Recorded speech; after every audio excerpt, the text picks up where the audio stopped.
Hello बच्चों, मैं doctor Sunita Nandal कक्षा 11th के लिए काव्य खंड में कविता है घर की याद, उसके प्रश्नोत्तर लेकर आई हूँ। अभ्यास के प्रश्न याद करेंगे आज हम। कवि हैं भवानी प्रसाद मिश्र। प्रश्न देखिएगा कि पानी के रात भर गिरने और प्राण मन के गिरने में परस्पर क्या संबंध है। पानी के रात भर गिरने और प्राण मन के गिरने में परस्पर क्या संबंध है।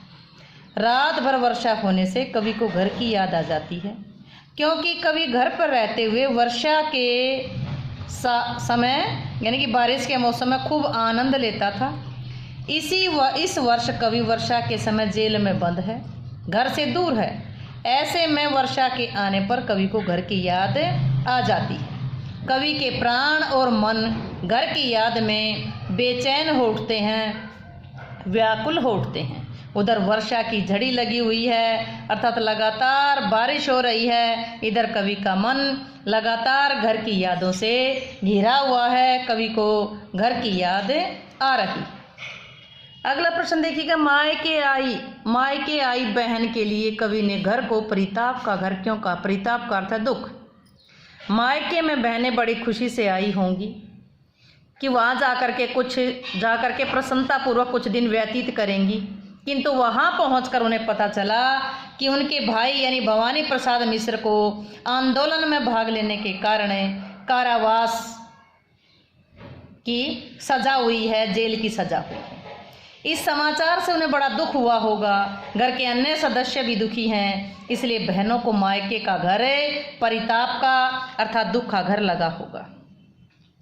अगला प्रश्न है, पिता के व्यक्तित्व की किन विशेषताओं को उकेरा गया है। कवि के पिता की विशेषताएं बताइए। इस कविता में कवि ने अपने पिता के व्यक्तित्व की विभिन्न विशेषताओं का उल्लेख किया है।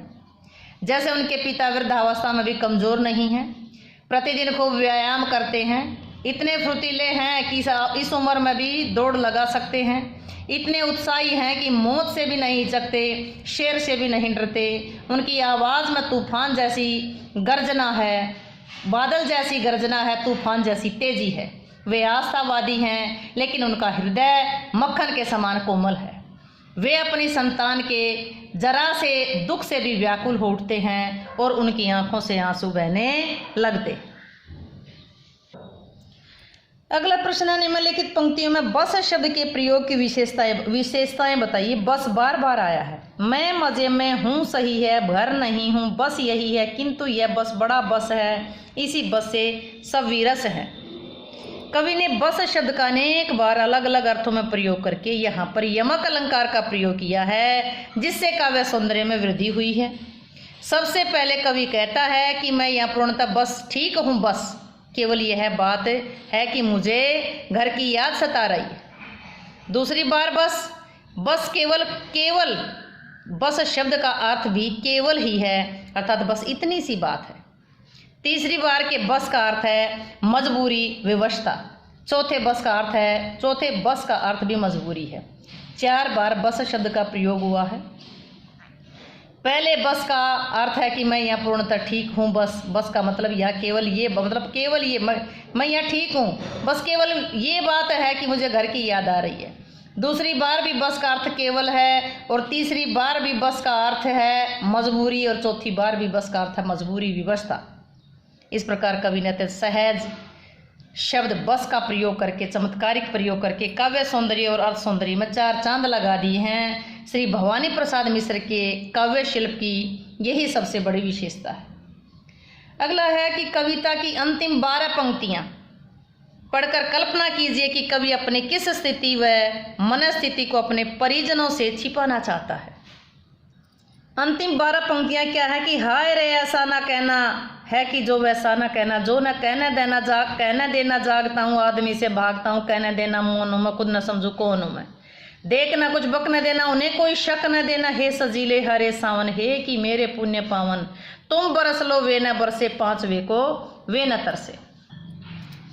कविता की इन पंक्तियों द्वारा पता चलता है कि कवि अपने मन की पीड़ाओं को अपने परिजनों से छिपाना चाहता है। उन लोगों से दूर रहकर वह उनके प्रेम को हृदय से महसूस करता है। उसे लगातार उन लोगों की याद आती रहती है। वह रात भर जागता रहता है। जो उसे लोगों से मिलना जुलना भी अच्छा नहीं लगता, एकांत में रहना चाहता है। घर की याद में इतना तल्लीन है कि अपने आसपास की स्थिति का भी बोध नहीं होता, अपने आप भी नहीं समझ पाता कि मैं कौन हूँ। वह सदा घर के लोगों के बारे में सोचता रहता है। कवि अपने मन की निराशा को भी छिपाना चाहता है। यह सब कवि इसलिए करना चाहता है कि उसके परिजन उसकी वास्तविकता का पता चलने पर बहुत दुखी होंगे, अर्थात उसके परिजनों को जब ये पता चलेगा कि वो जेल में दुखी है तो वे भी बहुत दुखी होंगे। उम्मीद है कि ये क्वेश्चन आपको समझ आए होंगे। क्वेश्चन समझ आए हो तो वीडियो को लाइक करें, शेयर करें, चैनल को सब्सक्राइब करना ना भूलें।